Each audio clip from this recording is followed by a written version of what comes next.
right, you guys, hey, so we're moving right along.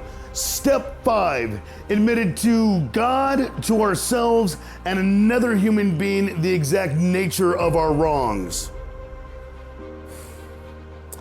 This is not for the weak at heart or the faint at heart. This is for the bold, the courageous, and the dedicated. I don't know about you guys, but I didn't want to admit the exact nature of my wrongs to anybody.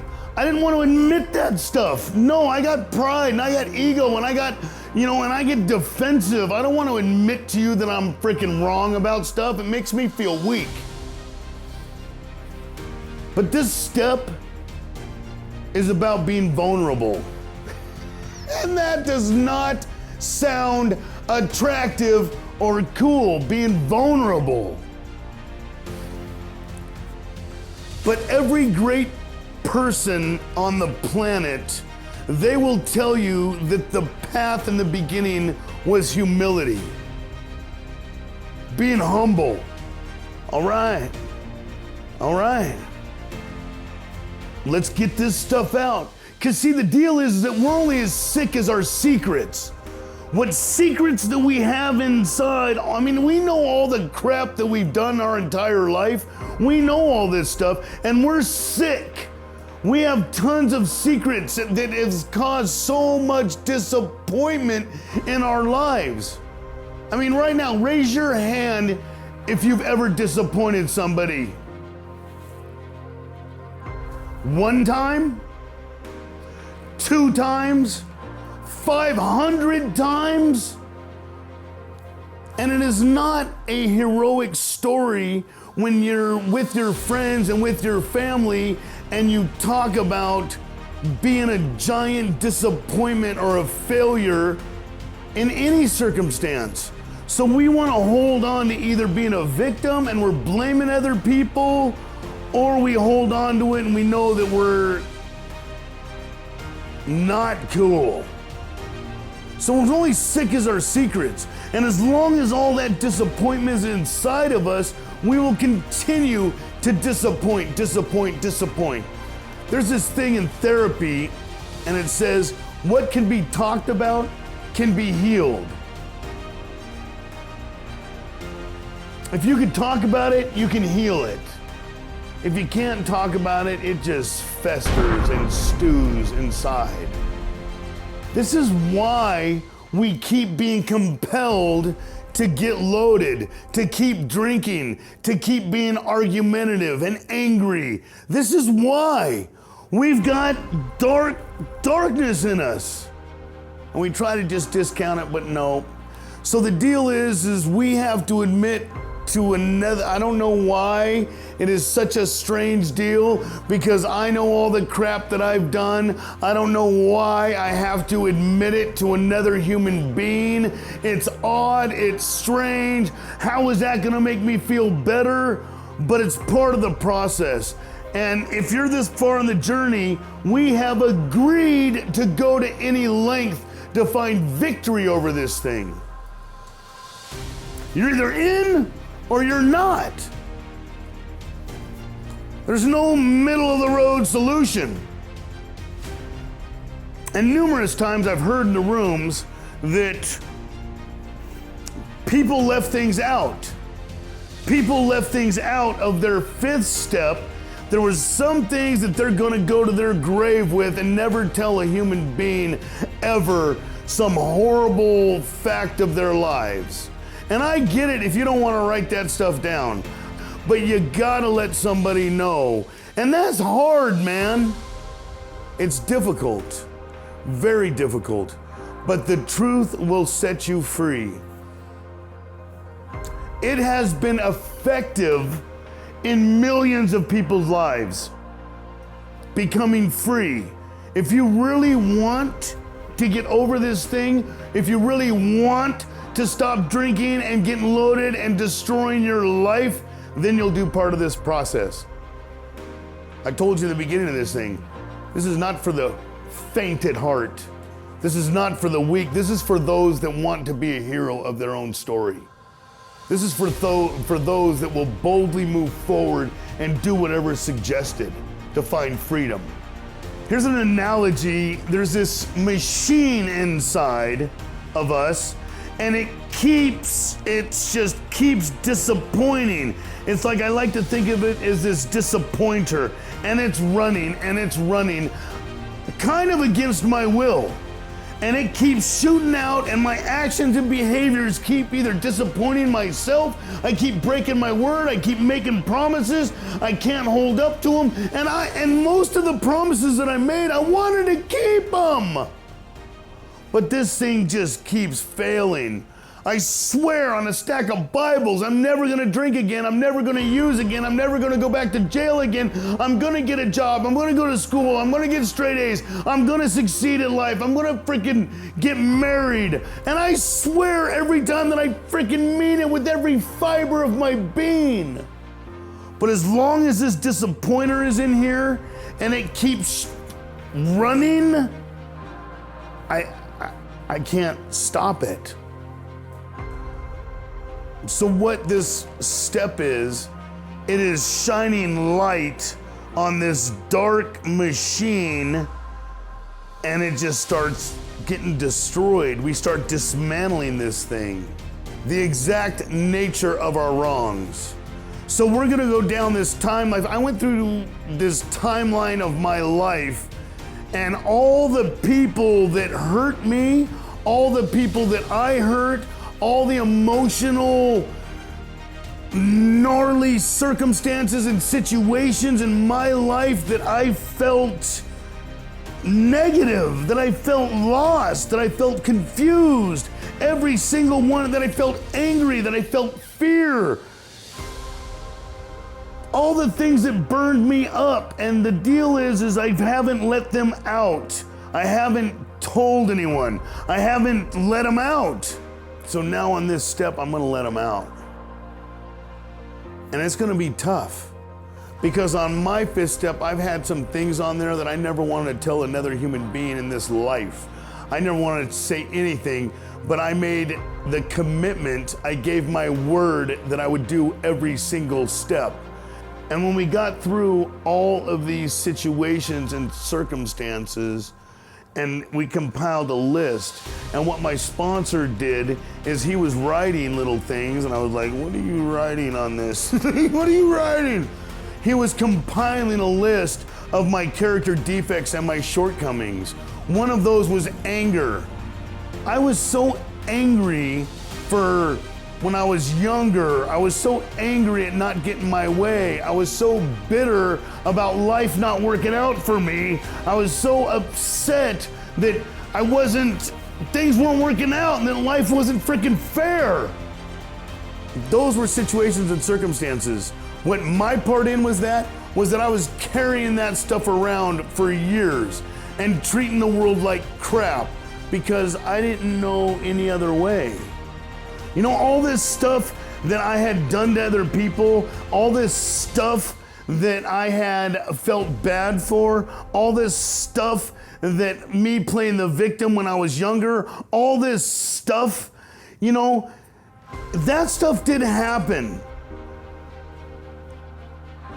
But it's my responsibility how I'm gonna take it, accept it, and move forward in life. Instead, I was hurting people. Instead, I was taking on this guilt. I was taking on this negative stuff in me, and I was looking at life, and it wasn't a positive place. It was not positive. It was a tough place. But we don't see the world as it actually is. We see the world how we are. However we are is how we see the world.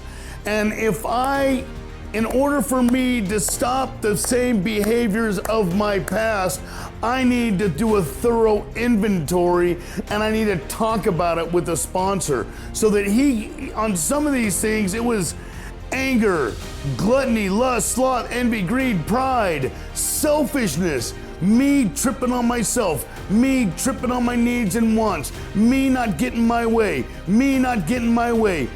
people aren't acting the way that I want them to act. People aren't giving me what I think I need. I'm not getting what I think I need. And it's just controlling and anger and fear of not being enough, fear of not having enough, just fear.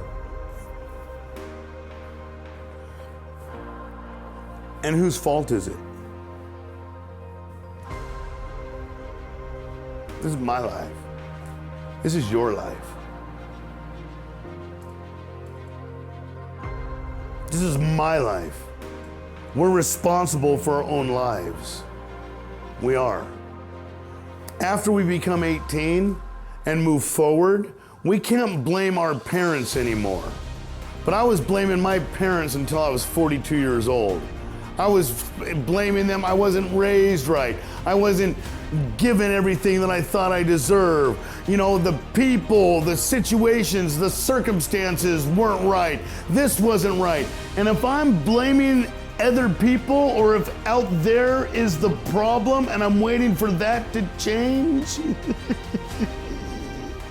if I'm waiting for the world to change in order to be happy, I'm gonna wait a long time. I'm gonna wait forever. So it's my responsibility to be able to find some happiness out of this life. And the only reason I'm not happy is because I have unhappiness in me. I have stuff in me that's making me unhappy. And if I'm shallow, I'm gonna blame it on you. I'm gonna blame it on them. I'm gonna blame it on the government. I'm gonna blame it on the system. I'm gonna blame it on freaking COVID, man. But if I blame it on something, I have no solution.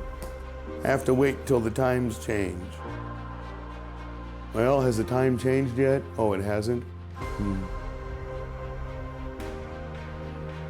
And that's not going to do anything. Don't wish life was easier. Wish we were stronger.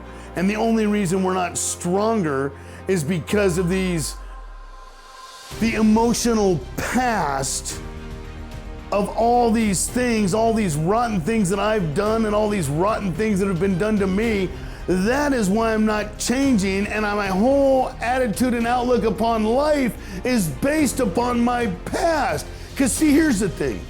You do not even know how powerful you really are. Do you know that the human being is powerful, man? Like, we are powerful. Anything a human being has been able to achieve in this place called life, as a human being, we should be able to achieve also. So it's like this.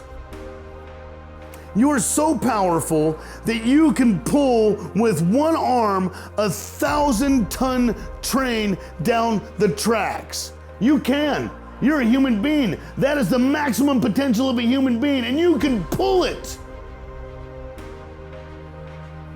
But the problem is you don't feel that powerful. I didn't feel that powerful. I couldn't pull a 1,000-ton train down the tracks. You know what the reason is? It's because I'm already pulling 990 tons of bullshit that is my past. I'm already pulling it. I'm pulling my entire past with me. That's why I don't feel right. That's why I can't be happy. So this step is what happens is you're getting these massive shovels, you're jumping on that train car, and you start shoveling that stuff out. Bam, bam, bam, bam. And you're shoveling that stuff out. You're letting go of the past. You don't define yourself from the past anymore. You burn that stuff up. You set it free. So that when that train starts to get empty, then the light of life starts coming. The light, you start feeling stronger, braver, more courageous, and you also get kinder, more compassionate and understanding. You also start loving yourself in ways that you haven't before. You start understanding that we have been identifying ourselves. Our whole identity is based upon past experiences and situations. And as long as we hold on to that identity, we will never be free, because that identity is the identity of a failure. Like You know what I mean? I got this identity when I walked into rehab this last time, and my identity was a jackass. I wanted great things, but my identity was a man that kept failing. And now I think that all of a sudden I'm supposed to change because I want a good life? No, it needs to change because I have to sever my past. The places that I picked up all that emotional dirt and start shoveling it into the car. It says in the book that we're reborn, that we are reborn. Reborn is that now we have a new life. My life, I'm a million different things today. You know, yoga instructor, counselor, interventionist. I go into the courts. I help people. I pick people up and detox, get them into houses, introduce them to jobs. I help people all the time. Where before, my identity before did not want to help anybody. Nobody. So this process is about letting go of the past. Finding out the nature of the darkness within us, finding out the names of our demons, our character defects, our shortcomings, finding their names so that we can give name to something, we can talk about something, and now we can heal something. I'm gonna say it again. This is not for the people that kind of want it. This is not for the people that, I'll try some stuff. This is not for the people that just, I'm not going to talk about that. I don't want to talk about that. I don't want to talk about that. I'll put some things down and we'll see if it frickin' works. This is not for that. This is for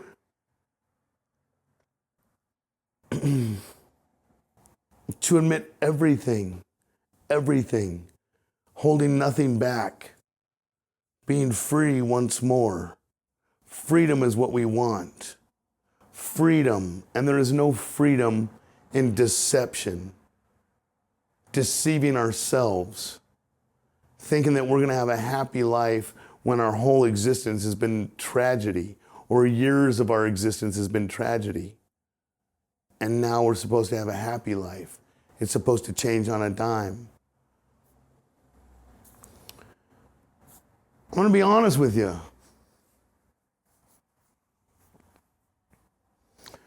Comparing myself to other people was a giant setback for me.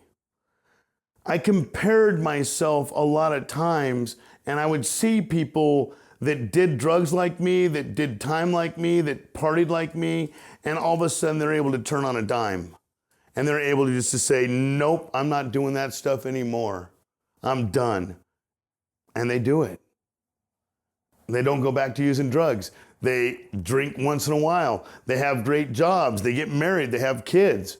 And I would think that I should be able to do that too. I should be able to make a decision. This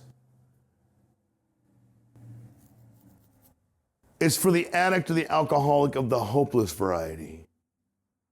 The addict or the alcoholic of the hopeless variety is the ones that can't stop, the ones that can't turn on a dime, the ones that make a promise and keep it for 2 weeks, the ones that make a promise and keep it for a day, the ones that make a promise and keep it for a month and then break it every time. The ones that once they start using or drinking or smoking weed or taking pills, once they start, at some point, it inevitably ends in giant failure. Pitiful and incomprehensible demoralization. So comparing myself and seeing all these other people drinking or sometimes doing drugs and getting their life together, I'm thinking that they're partying and without any consequences, they cut back. Why I should be able to do it. I tried. I don't know if you've tried that many times. I don't know. I don't know if you want to keep on trying. I don't know if you're fully convinced that you need all this stuff. I don't know.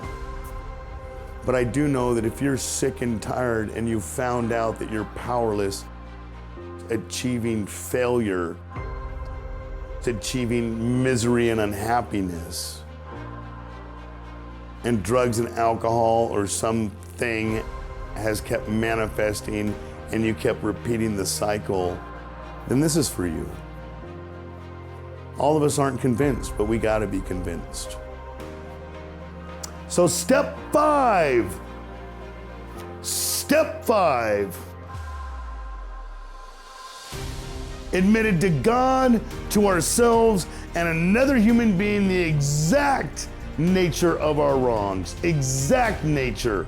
Because we're gonna find out about our nature. And our nature has been against nature.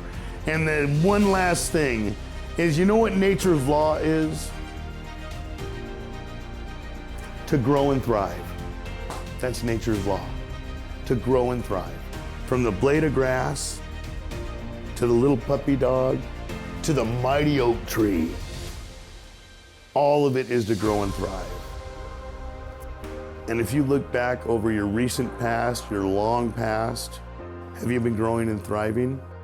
And I'm not talking about stuff and material things. I'm talking about the inside, growing and thriving. For some reason, I thought I was I based myself on my potential. I have potential to grow and thrive. But I was poisoning it every day with fear, anger, hate, shame, and guilt. Every single day, poisoning my potential. Until I got free from that stuff, until I admitted to somebody the exact nature of my wrongs, I was never gonna grow and thrive. Anyway, you guys, I hope that makes sense. I hope that helps a little tiny bit. I hope that there was something in there that you understand that we got to do this thing thorough. We can't tiptoe around it. We got to be bold. We got to be courageous. We got to own it. And once you do that, we can move past it. You'll never be free and you'll never understand yourself until you get through that. Shine the light, man. Shine the light. Freedom. Hey, that's it, you guys. Have a great, wonderful, blessed day. The next videos will be on 6 and 7. We'll do those together because they're very similar. Anyway, we'll see you again. Bam.